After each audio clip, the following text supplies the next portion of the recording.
नमस्कार, स्वागत है आप सभी का। मैं हूं कृतिका और देश का सबसे भरोसेमंद चैनल डीडी न्यूज पर लेकर हाजिर हूं आपका अपना पसंदीदा शो खबरों का सरपंच न्यूज पंच। और इस कार्यक्रम के जरिए हम आप तक पहुंचाते हैं वो तमाम खबरें जिन पर रहती है हम सभी की नजर। और आज न्यूज पंच के जरिए जिन 3 प्रमुख खबरों की करेंगे हम बात, जानेंगे लेटेस्ट अपडेट उन खबरों के बारे में अपने संवाददाताओं से। सबसे पहले करेंगे उन 3 प्रमुख खबरों का रुख।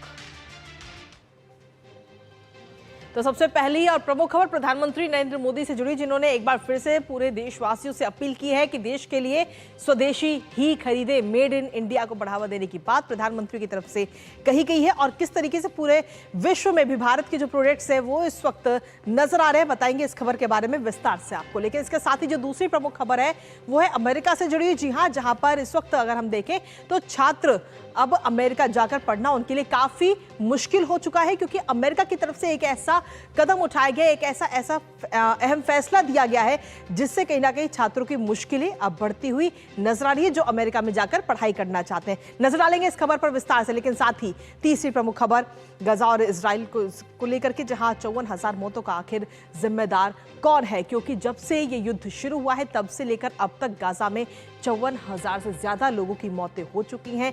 1 लाख से ज्यादा लोग वहां पर घायल हुए हैं और वहां की स्थिति ऐसी है कि लोग इस वक्त खाने के लिए मोहताज होते हुए नजर आ रहे हैं। उनके पास में खाना नहीं है, भुखमरी वहां पर फैली हुई है, जिसकी वजह से मौतें भी हो रही हैं। बताएंगे इस खबर के बारे में भी विस्तार से आपको। तो चलिए शुरुआत करते हैं न्यूज पंच की पहली और प्रमुख खबर के साथ। अगर हकीकत में चीन को सबक सिखाना है तो फिर हर भारतीय को संकल्प लेना होगा कि वो चाइनीज प्रोडक्ट्स का पूरी तरह से बहिष्कार करे और स्वदेशी को खरीदे। और इसके लिए जरूरत है केवल आपकी और हमारी इच्छा शक्ति की। खुद प्रधानमंत्री नरेंद्र मोदी भी कह रहे हैं कि चाइनीज प्रोडक्ट्स का इस्तेमाल करना आप बंद कर दीजिए। Federation of Indian export organisation का कहना है कि दुनिया को मेड इन इंडिया सामान पसंद आ रहा है और 2026 तक भारत का निर्यात $1 ट्रिलियन तक पहुंच सकता है।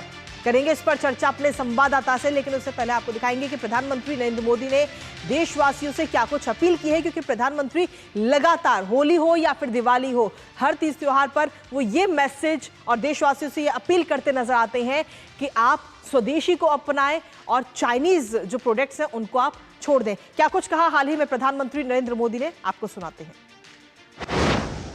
हम इतना तय कर लें कि 2047 जब भारत की आजादी के 100 साल होंगे, विकसित भारत बनाने के लिए तत्काल भारत की इकोनॉमी को 4 नंबर से 3 नंबर पर ले जाने के लिए अब हम कोई विदेशी चीज का उपयोग नहीं करेंगे। हमें अपनी ब्रांड पे गर्व होना चाहिए, मेड इन इंडिया पर गर्व होना चाहिए। तो सीधे तौर पर प्रधानमंत्री नरेंद्र मोदी ने खुद कहा कि मेड इन इंडिया पर हमें गर्व होना चाहिए और स्वदेशी सामान जो है उसी को हमें खरीदना चाहिए बजाय चाइनीज के। लेकिन इसके साथ ही अगर हम देखें तो भारतीय खिलौनों की जो पूरी मार्केट है उससे अब आगे आने वाले समय में चीन की कमर टूटती हुई नजर आएगी, क्योंकि खिलौना निर्यात में भारत जो है लगातार तरक्की कर रहा है और प्रोडक्ट्स जो है उसके बढ़ते जा रहे हैं। स्वदेशी खिलौना उद्योग को बढ़ावा देने पर सीधे तौर पर भारत में इस वक्त जोर है। वित्त वर्ष 2022 और 23 की अगर हम बात करें तो 52% की गिरावट सीधे तौर पर आयात में ये दर्ज की गई है। 2022-23 में निर्यात में 339% की बढ़ोतरी दर्ज की गई थी, भारत का जो सामान बाहर जा रहा है। इसके साथ ही भारत के खिलौना आयात में भी भारी कमी कहीं ना कहीं देखने को मिल रही है। जो खिलौने भारत में आते हैं उनमें काफी कमी दर्ज की गई। लेकिन इसके साथ ही 11 वर्षों में आखिर भारत कितना बदला है स्वदेशी के मामले में, एक नजर उस पर भी डालते हैं। दरअसल जीएसटी से जटिल अप्रत्यक्ष कर प्रणाली कहीं ना कहीं सुव्यवस्थित हुई। जब से जीएसटी लाया गया है, जो टैक्स हम देते हैं उसमें काफी व्यवस्था हुई है। जीएसटी से व्यापार दक्षता में भी वृद्धि दर्ज की गई है। इसके अलावा मेक इन इंडिया से घरेलू विनिर्माण को भी सीधे तौर पर बढ़ावा मिला है, क्योंकि अब जो प्रोडक्ट्स भारत में बन रहे हैं उन्हीं को पूरी दुनिया देश जो है वो पसंद कर रहा है। देश इस वक्त आत्मनिर्भर और आयात पर जो निर्भरता है वो इस वक्त देश की कम हो चुकी है, क्योंकि लोग स्वदेशी अपना रहे हैं। मेक इन इंडिया से स्वदेशी रक्षा उपकरणों को भी सीधे तौर पर हम देखें तो बढ़ावा मिल रहा है और इसके साथ ही विदेशी आपूर्तिकर्ताओं पर निर्भरता जो है वो इस वक्त भारत की काफी कम हुई है। पिछले 11 सालों में 2014 में रक्षा निर्यात लगभग 2000 करोड़ रुपए था और इसको लेकर रक्षा निर्यात की तरफ से यह भी कहा गया कि 2025 तक 20,000 करोड़ रुपए पार होने का भी अनुमान है। इसके साथ ही वोकल फॉर लोकल पहल ने भी सशक्तिकरण का एक मंच जो है वो तैयार किया है। हम देखते हैं कि हर जिले का अपना एक प्रोडक्ट है और उसी को लोकल फॉर वोकल नाम दिया जा रहा है। मेक इन इंडिया के बाद से लगभग 9.5 लाख नौकरियां भी सृजित हुई है, क्योंकि जब भारत में ही किसी भी प्रोडक्ट का निर्माण होगा, भारत में ही उस प्रोडक्ट को बनाया जाएगा, तो सीधे तौर पर नौकरियां भी बनती हुई नजर आएंगी और रोजगार को बढ़ावा मिलेगा। हमारे साथ हमारे सहयोगी शैलेंद्र मिश्रा इस वक्त जुड़ रहे हैं, सीधा उन्हीं का रुख करेंगे। शैलेंद्र, प्रधानमंत्री नरेंद्र मोदी हमेशा से कहते हैं कि स्वदेशी ही आप अपनाएं, चाइनीज और दूसरे देशों की जो चीजें हैं आप उनको छोड़ दीजिए, स्वदेशी अपनाएं, जिससे कि भारत की अर्थव्यवस्था भी मजबूत हो और साथ ही जो हम बात करते हैं रोजगार की वो समस्या भी खत्म हो। देखिए, ये बहुत महत्वपूर्ण बात है और हम किन चीजों का आयात बीते वर्षों में कर रहे थे, आप जरा उस पर नजर डालें तो बहुत सामान्य सी चीजें हैं। अगर आप दीपावली में सजाने के लिए लड़ियां, आप गणेश लक्ष्मी, वो सब आयात करते हैं जो आसानी से भारतीय जो कलाकार हैं, दस्तकार हैं, कुम्हार है, वो बनाते हैं, हमारे जो श्रमिक हैं। तो ये दिखाता है कि किस तरह की नीतियां थी 11 वर्षों पहले और आयात को बढ़ावा देने और निर्यात को उतना बढ़ावा देने को लेकर हम देखें तो वो ये उतनी प्रोत्साहन नहीं दिया जाता था। लेकिन जब प्रधानमंत्री नरेंद्र मोदी की अगुवाई में सरकार बनी और वोकल फॉर लोकल की बात आई, इसकी बात आई कि हम किस तरह से ये सुनिश्चित करें कि जो हमारा जो निर्यात है वो बढ़े। बिल्कुल सिर्फ इस तरह के सामानों में नहीं, जो खिलौने हो या फिर छोटे मोटे उत्पाद हो, हम बड़े इंजीनियरिंग उत्पादों में देख रहे हैं कि वहां पर भी देखें तो किस तरह से PLI स्कीम आई है जिसकी वजह से आज हम निर्यात हमारा बढ़ा है। ऑपरेशन सिंदूर में जो सफलता थी भारतीय सेना की, देखिए स्वदेशी जो साजो सामान थे, सैन्य साजो सामान, उनकी बड़ी चर्चा थी और कहा जा रहा है कि दुनिया में मांग बढ़ने वाली है। तो एक तरफ हम बड़े इंजीनियरिंग उत्पाद वो भारत में बने उस तरफ आगे बढ़ रहे हैं, जो आधुनिक जिन्हें हम कहते हैं कि इलेक्ट्रॉनिक्स के सामान है, चिप मेकिंग है। जानते हैं कि जेवर में ऐलान हुआ है, इससे पहले असम में इसी साल उत्पादन हो जाएगा, सेमीकंडक्टर के उसमें हम आगे बढ़ रहे हैं। तो दूसरी तरफ जो छोटे मोटे सामान है, गणेश वो लड़ियां हो, ये एक आह्वान है। प्रधानमंत्री नरेंद्र मोदी आत्मनिर्भर भारत की बात करते रहे हैं और हम जानते हैं कि जब भी कोई त्योहार आता है तो आप स्थानीय दुकानदारों से खरीदारी करें, वोकल फॉर लोकल की बात होती है। ये अब एक चेतना की बात है कि हर कोई केवल सैनिक नहीं जो सेना पर लड़ते हैं, बल्कि हर कोई अपना योगदान कर रहा है। अगर वो घरेलू उत्पाद का प्रयोग कर रहा है, उसे खरीद रहा है या उसे बेच रहा है। बिल्कुल। और शैलेंद्र, सिर्फ अपने देश में ही नहीं बल्कि जो भारत में बनने वाले जो खिलौने हैं उनका भी निर्यात इस वक्त काफी बड़ा है। पूरी दुनिया में इस वक्त भारत में बने हुए खिलौनों की डिमांड इस वक्त हो रही है। तो कहीं ना कहीं सिर्फ देश के साथ साथ विदेश स्तर पर भी हम मजबूत हो रहे हैं निर्यात के मामले में। कृतिका, देखिए केवल खिलौनों में ही नहीं, उसको हम देख रहे हैं कि प्रोत्साहन मिल रहा है उत्तर प्रदेश जैसे जगहों पर। आप कर्नाटक में देखें तो वहाँ के जो चन्नीपट्टनम के खिलौने हैं वो दुनिया भर में मशहूर है जी। जरूरत है कि ऐसी नीतियां बने, उन्हें प्रोत्साहित किया जाए। और अब हम देख रहे हैं कि ऐसा रेल इंजन भारत ने बनाया है, दुनिया भर में एक तरह से देखें तो उसकी चर्चा हो रही है, जिसमें वो एक तरह से इन्वर्टर की तरह काम करता है, बिजली भी उत्पादित करता है।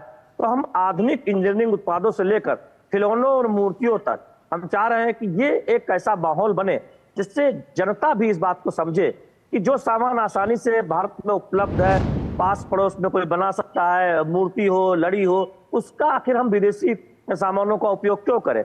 व्यापारियों को भी सोचना होगा, कॉमर्स कंपनियों को भी सोचना होगा, प्लेटफॉर्म को, जो भारतीय प्लेटफॉर्म है, कि आखिर हम उनका बढ़ावा क्यों दें।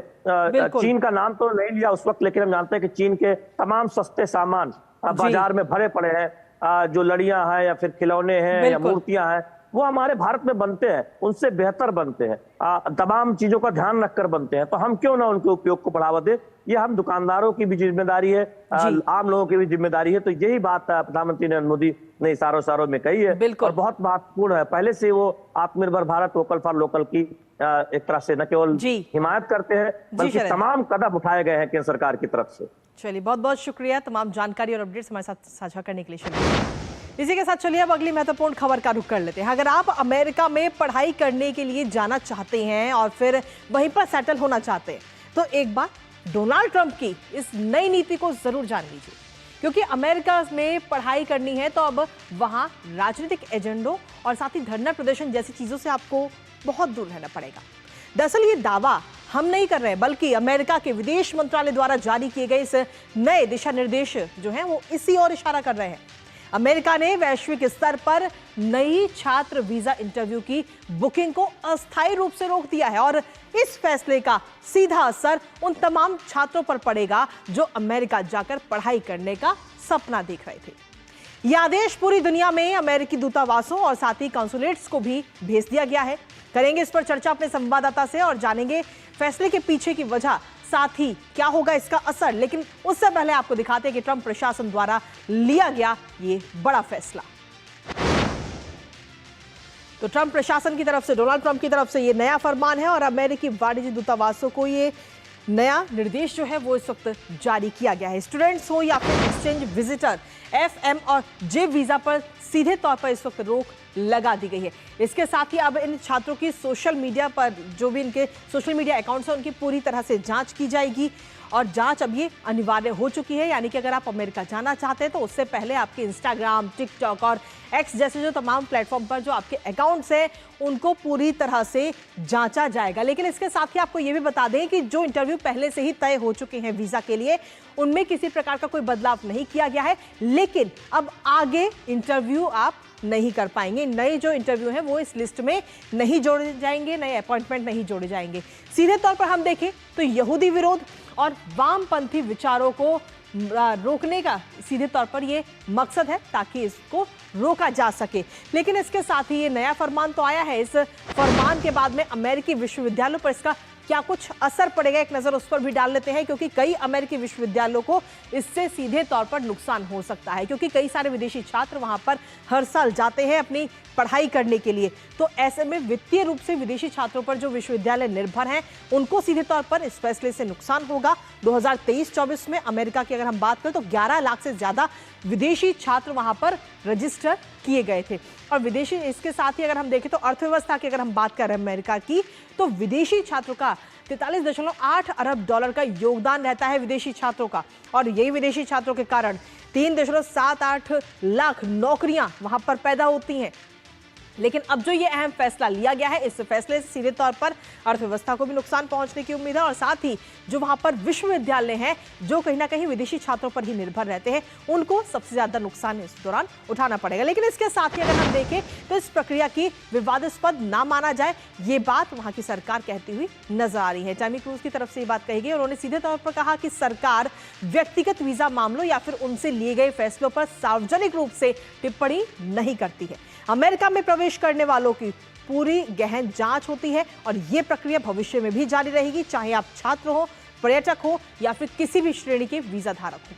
हम हर किसी की जांच करेंगे। इस प्रक्रिया को विवादास्पद नहीं माना जाना चाहिए, क्योंकि इसका उद्देश्य अमेरिका की सुरक्षा और सामाजिक हितों की रक्षा करना है।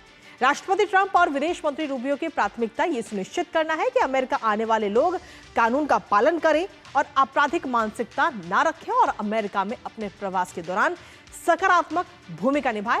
ये तमाम बातें अमेरिकी विदेश विभाग के जो प्रवक्ता है टैमी ब्रूस, उनकी तरफ से ये बात कही गई है। इसी पर ताजा अपडेट ले लेते हैं। हमारे साथ में हमारे सहयोगी अक्षय डोंगरे इस वक्त जुड़ रहे हैं, सीधा उन्हीं का रुख करेंगे। अक्षय, सीधे तौर पर ये जो अहम फैसला अभी लिया गया है ट्रंप प्रशासन की तरफ से कि जो भी विदेशी छात्र अमेरिका में पढ़ना चाहते हैं, वहां जाकर के पढ़ाई करना चाहते हैं, उनको अब इंटरव्यू के दौरान उनके पूरा जो सोशल मीडिया अकाउंट्स हैं वो पूरे जांचे जाएंगे।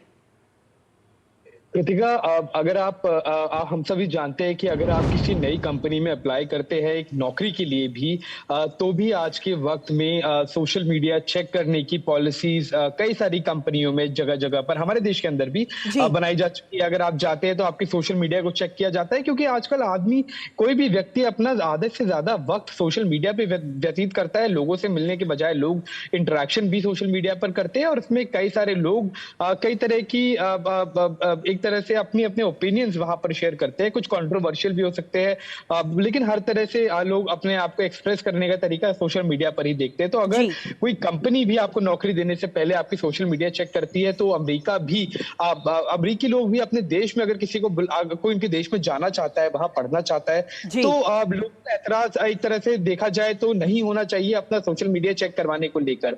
अब अगर बात की जाए छात्रों की, तो कई सारे ऐसे मामले आए हैं कि छात्र चले तो जाते हैं अमेरिका, लेकिन फिर अमेरिका विरोधी ही वो बयान लगातार अपने सोशल मीडिया पर डालते रहते हैं। खासतौर पे पाकिस्तान या फिर अन्य इन देशों के अगर लोगों की बात की जाए, पाकिस्तान की ही खासतौर पे, तो पाकिस्तानी एक तरह से देखा गया कि स्टूडेंट जब जाते हैं तो वो अपनी डोमेस्टिक पॉलिटिक्स वहीं पर लेकर जाते हैं। कई सारे लोग जो दुनिया भर के लोग जो वहां पर जाते हैं, अपने डोमेस्टिक इश्यूज वहां लेकर जाते हैं। अपना एक तरह से अमेरिका को लेकर भी कई सारे कंट्रोवर्शियल ओपिनियन उनके अगर रहते हैं, तो वो चले भी जाते हैं। फायदा भी उठाना है वहां की इंफ्रास्ट्रक्चर का, वहां की पढ़ाई का, लेकिन फिर आपको वही की सरकार को क्रिटिसाइज भी करना है। तो देखिए, ये तो अमेरिका सरकार के हाथ में है कि किसको अंदर वो प्रवेश देना चाहेंगे या नहीं। सेम ठीक तौर पे उसी तरह, जिस तरह से अगर भारत में भी अगर आपको वीजा लेना है, तो भी इंटरव्यू के दौरान अगर हमें लगता है कि कोई व्यक्ति भारत विरोधी कोई विचारधारा रखता है, तो देश में जाहिर तौर पे नहीं लाना चाहेंगे। ऐसे में ही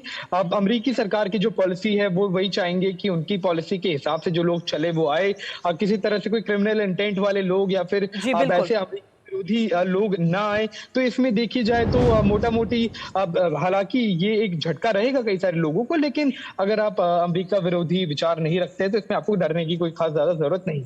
लेकिन इसके साथ ही अक्षय, अगर हम देखें तो हाल ही में हार्वर्ड यूनिवर्सिटी को लेकर भी कई सारे कदम ट्रंप प्रशासन की तरफ से उठाए गए हैं, और वहां पर भी लिस्ट मांगी गई थी कि आखिर कौन कौन से ऐसे छात्र छात्राएं हैं जो विरोध कर रहे हैं, और इसके साथ ही जो तमाम चीजों में, राजनीति की चीजों में शामिल रहते हैं, लेकिन अभी तक वो लिस्ट भी प्रोवाइड नहीं कराई गई।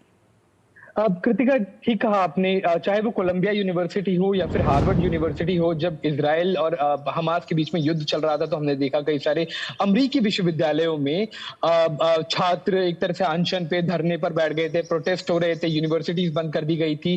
तो अगर आपको एक तरह से देखा जाए तो अरब देशों के लोग जो अमेरिका में रह रहे हैं, छात्र जो पढ़ रहे हैं, अपनी सरकार को क्वेश्चन करने के बजाय, जो वहीं पे पड़ोस में ही है इजराइल और हमास के, वहां पर उन्हें क्वेश्चन करने के बजाय अमेरिका जाकर वहां पर प्रोटेस्ट करना ज्यादा लाजमी वहां ज्यादा आसान समझती, क्योंकि एक डेमोक्रेटिक सेटअप उन यूनिवर्सिटीज में है। कई सारे ऐसे देश है जहां पर आप इस तरह से प्रोटेस्ट अगर अपनी सरकार के खिलाफ करेंगे तो आपको जेल में फेंक दिया जाएगा। तो इसी तरह से डेमोक्रेटिक एक तरह से जो वहां पर इंफ्रास्ट्रक्चर या फिर जो एटमॉस्फेयर है, उसका कई लोग फायदा उठाते हैं, जो होना भी चाहिए। लेकिन अपनी सरकार को क्वेश्चन करने के बजाय अमेरिका को क्वेश्चन करना या फिर यूनिवर्सिटी में प्रोटेस्ट देना, को बंद कर देना, एक तरह से जो छात्र पढ़ना चाहते हैं उनकी इस तरह से रोक टोक पैदा करना, ये भी एक तरह से ये एक काफी, आप देखेंगे तो नैरो स्ट्रीट है। काफी ये छात्रों को अपने डेमोक्रेटिक राइट का इस्तेमाल करते हुए ये भी सुनिश्चित करना चाहिए। ठीक है, चलिए, बहुत बहुत शुक्रिया फिलहाल तमाम जानकारी हमारे साथ साझा करने के लिए अक्षय। तो कुल मिलाकर हम देखें तो ये अहम फैसला इस वक्त हाल ही में ट्रंप प्रशासन की तरफ से लिया गया। नजर इस पर लगातार बनी रहेगी, लेकिन इसी बीच न्यूज पंच वक्त एक छोटे से ब्रेक का है, कहीं मत जाएगा, क्योंकि ब्रेक के उस पर आपको दिखाएंगे कि गाजा में इजराइल किस तरीके से कर रहा है लगातार नरसंहार।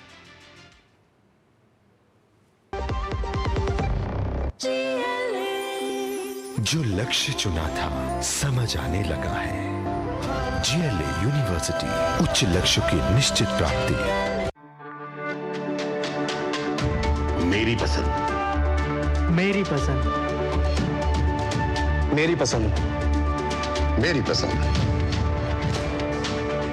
हमारी पसंद, हम सबकी पसंद।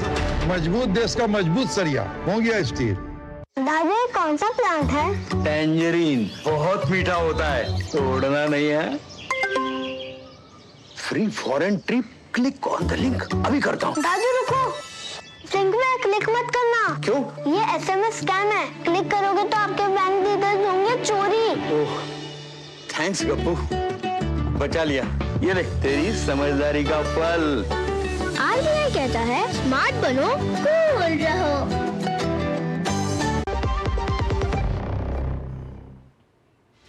और ब्रेक के बाद एक बार फिर से स्वागत है आप सभी का। अब रुक करेंगे हमारी तीसरी महत्वपूर्ण खबर का, जहां गजा में इजराइल लगातार नरसंहार कर रहा है।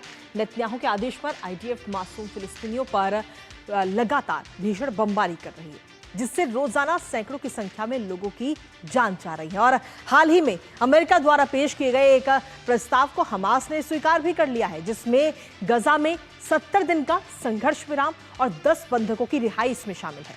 लेकिन इजराइल ने इस सीजफायर समझौते को मानने से साफ तौर पर इनकार कर दिया है और हमास को पूरी तरह से खत्म करने और साथ ही युद्ध करने की बात उनकी तरफ से कही गई है। दरअसल आपको बता दें कि 19 जनवरी 2025 को इजराइल ने सीजफायर तोड़ दिया था और उसके बाद से लेकर अभी तक गजा में 2000 से ज्यादा लोग मारे जा चुके हैं। करेंगे इस पर चर्चा अपने संवाददाता से, लेकिन उससे पहले आपको दिखाते हैं कि इस युद्ध से कितने लोगों की जान जा चुकी है और कितने लोग घायल हुए हैं, कुल मिलाकर कितना नुकसान गाजा में हुआ है। तो गाजा में मरने वालों की संख्या जो है वो इस वक्त 54,000 के पार हो चुकी है, सीधे तौर पर हम देखें। और गाजा के स्वास्थ्य मंत्रालय की तरफ से ये आंकड़ा जारी किया गया है। जब से ये युद्ध शुरू हुआ है तब से लेकर अब तक 54,000 से ज्यादा लोगों की मौत इसमें हो चुकी है।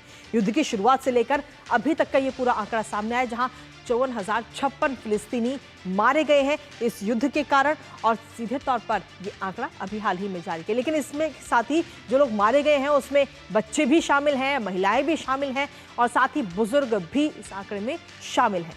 तो ये तो बात रही मरने वालों की, लेकिन इसके साथ ही 1,20,000 से ज्यादा ऐसे लोग हैं जो इस युद्ध की वजह से घायल हुए हैं। लेकिन इसके साथ ही भूख और इलाज की कमी के चलते भी वहां पर कई लोगों की जानें जा रही हैं, क्योंकि भूख से वहां पर हालत खराब है, खाने के लिए वहां पर कुछ भी नहीं है।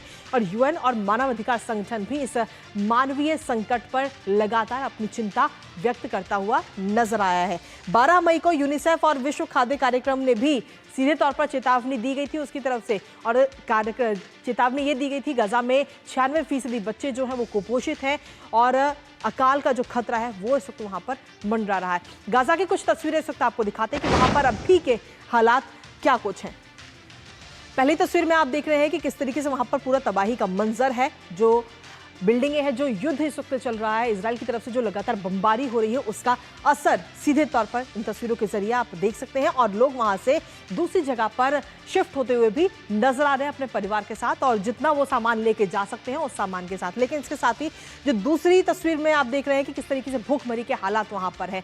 बच्चों की जो मौतें हैं वो खाने की वजह से वहां पर हो रही है, खाने के लिए वहां पर कुछ नहीं है और भूखमरी जैसे हालात इस वक्त वहां पर नजर आ रहे थे। ये दोनों ही तस्वीरें काफी दर्दनाक भी नजर आती है। लेकिन इसके साथ ही बीते एक सप्ताह की अगर हम बात करें तो 500 से ज्यादा लोगों की मौतें बीते एक सप्ताह में हो चुकी हैं। इजराइल ने गाजा में जो अपना सैन्य अभियान है वो इस वक्त शुरू कर दिया है। हमलों के बाद मानवीय संकट जो है वो और ज्यादा भयावह इस वक्त वहां पर हो चुका है। बीती 24 और 25 मई को हमलों में 182 फिलिस्तीनी मारे गए हैं और इन मरने वालों में बच्चे और महिलाएं भी शामिल हैं। तो इजराइल है जो कि रुकने का नाम नहीं ले रहा है, क्योंकि समझौते की बात कही गई है यूएस की तरफ से, उस समझौते को लेकर हमास तो एग्री है, लेकिन इजराइल ने साफ तौर पर मना कर दिया और इजराइल की तरफ से ये कहा गया कि हम सीधा हमास का खात्मा ही करेंगे। लेकिन इसके साथ ही गाजा में 70% इमारतें जो हैं वो भी तबाह हो चुकी हैं इस युद्ध की वजह से जो हमले हो रहे हैं। फिलिस्तीनी आबादी खाली करने की कोशिश में इस वक्त इजराइल लगातार बना हुआ है कि वहां पर जो लोग हैं वो जल्द से जल्द पूरे गाजा को खाली कर दें। बमबारी और साथ ही मदद रोककर गाजा को तबाह इस वक्त किया जा रहा है लगातार, कि किसी भी तरीके से गाजा में जो लोग हैं वो इधर से उधर शिफ्ट हो जाए, पूरा गाजा खाली हो जाए, ये कोशिश इजराइल की तरफ से है। गाजा को 70% से ज्यादा नागरिक बुनियादी ढांचा इस वक्त नष्ट हो चुका है पूरी तरह से। और साथ ही आपको बता दें कि 19 लाख लोग यानी कि 85% आबादी जो है वो अपने घरों से बेघर इस वक्त हो चुकी है लगातार सीधे तौर पर। और गाजा के मीडिया कार्यालय का भी इजराइल पर भी ये आरोप है। इजराइल ने तमाम आरोपों को खारिज कर दिया है और कार्रवाइयों को हमास के खिलाफ टारगेट ऑपरेशन इस वक्त इजराइल की तरफ से बताया गया और कहा कि जानबूझकर नागरिक इलाकों में ठिकाने हमास बनाता है। हमास के खत्म होने तक ये हमले जो है वो जारी रहेंगे। और इजराइल ने एक बार फिर से ये साफ कर दिया कि सिर्फ हमास को खत्म करने के लिए ये हमले हमारे जारी रहेंगे। इजराइली प्रधानमंत्री नेतन्याहू ने इसकी घोषणा की थी और अपनी इस घोषणा के दौरान उन्होंने कहा था कि हमास के खात्मे तक ये सैन्य अभियान जारी रहेगा। युद्ध के बाद गाजा इजराइल डिफेंस फोर्स के पूर्ण नियंत्रण में रहेगा और इसके साथ ही नेतन्याहू ने एक और बात कही कि सहायता वितरण भी इजराइल की निगरानी में ही होगा, यानी कि जो लोग वहां पर हैं उनको अगर सहायता पहुंचाई जा रही है तो वो भी इजराइल की निगरानी में ही होगा। हमारे साथ हमारे सहयोगी अखिलेश सुमन इस वक्त जुड़ गए हैं, सीधा उन्हीं का रुख करेंगे। अखिलेश, क्या ये माना जाए कि गाजा में जो ये जंग है वो अब थम जाएगी, क्योंकि सीजफायर को लेकर हमास तो तैयार है, अमेरिका की तरफ से जो प्रयास किए गए हैं, जो प्रस्ताव दिया गया, लेकिन इजराइल इस पर राजी नहीं है और इजराइल ने साफ कर दिया है कि अब जब तक हमास का पूरी तरह से खात्मा नहीं हो जाता तब तक ये सैन्य अभियान जारी रहेगा। हाँ, देखिए, निश्चित तौर पे इजराइल और हमास के बीच में जो ये लड़ाई चल रही है, इस लड़ाई में कभी कोई राजी होता है, कभी कोई राजी नहीं होता है। देखिए, 251 इजरायलियों का अपहरण किया था हमास ने उस समय, जिसमें कि 57 अभी भी हमास के कब्जे में है और माना ये जा रहा है कि 34 जो है उसमें से मर चुके हैं। अब ये विटकॉफ का एक प्रस्ताव आया, विटकॉफ के प्रस्ताव पे इजराइल और हमास ने बात की। बहुत पहले इस पे सहमति बन जानी चाहिए थी, क्योंकि ये डोनाल्ड ट्रंप की तरफ से ये प्रस्ताव आया था, लेकिन इस प्रस्ताव को उस समय हमास ने नहीं माना और इजराइल को इस बीच में मौका मिला है कि इजराइल जो है हमास के खिलाफ जो जितनी कार्रवाई तेज कर सकता है, हमास के खिलाफ कार्रवाई तेज कर रहा है। देखिए, ये जो पूरा मामला है अभी इजराइल और हमास के बीच में, इजराइल की पूरी रणनीति है कि हमास को इस बार पूरी तरह से नष्ट कर दिया जाए, मतलब हमास के हाथ में गजा की सत्ता वापस लौट के नहीं आए। जो अभी तक स्थिति ये थी कि जो वेस्ट बैंक है, वो वेस्ट बैंक जो है पैलेस्टीनियन अथॉरिटी के हाथ में था और गजा की जो सत्ता है वो हमास के हाथ में थी। कई सालों से चुनाव नहीं हो पाए हैं, लेकिन निश्चित तौर पे गजा में हमास ही बैठी हुई थी। अब ये स्थिति है कि अब हमास को इजराइल नहीं चाहता है, जबकि इजराइल के एक समय हमास से अच्छे संबंध हो गए थे, क्योंकि वो रमल्ला को थोड़ा अलग थलग करना चाह रहे थे। तो एक ऐसी क्लिष्ट राजनीति में फंस गया गजा, और ऐसे गजा के लोग फंस गए जो हमास की वजह से, हमास के उस एडवेंचरिज्म की वजह से 54,000 से अधिक लोग मारे गए और कितने लोग घर बार हुए, बेघर हुए। 85% से लोग अभी भी ज्यादा वहां बेघर हो गए हैं। तो निश्चित तौर पे ये जिम्मेदारी जो है, आतंकवाद का ये जो रास्ता है, आतंकवाद का रास्ता अंत में जनता के खिलाफ आकर गिर जाता है और अभी गजा के लोगों को जो है भुगतना पड़ रहा है कि आतंकवादी रणनीति के लिहाज से, आतंकवादी रणनीति का उपयोग करके जो इजराइल और पैलेस्टीन का मामला है उसको हल करने की जो कोशिश हमास ने की, उसका खामियाजा आम जनता को भुगतना पड़ रहा है। अब निश्चित तौर पे हमास को जितनी जल्दी हो सके इजराइल के साथ एक समझौता करके सारे बंधकों को छुड़ा करके उसके बाद एक रास्ता खोजना चाहिए, क्योंकि दुनिया के सारे देश ये कह रहे हैं कि बंधकों को अविलंब छुड़ाइए, तभी इजराइल पे भी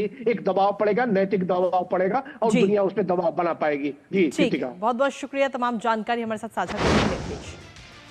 और इसी के साथ फिलहाल न्यूज मंच में मुझे और हमारी टीम को दीजिए अनुमति। 2 बजे फिर होगी आपसे मुलाकात कुछ और महत्वपूर्ण खबरों के साथ। तब तक के लिए नमस्कार।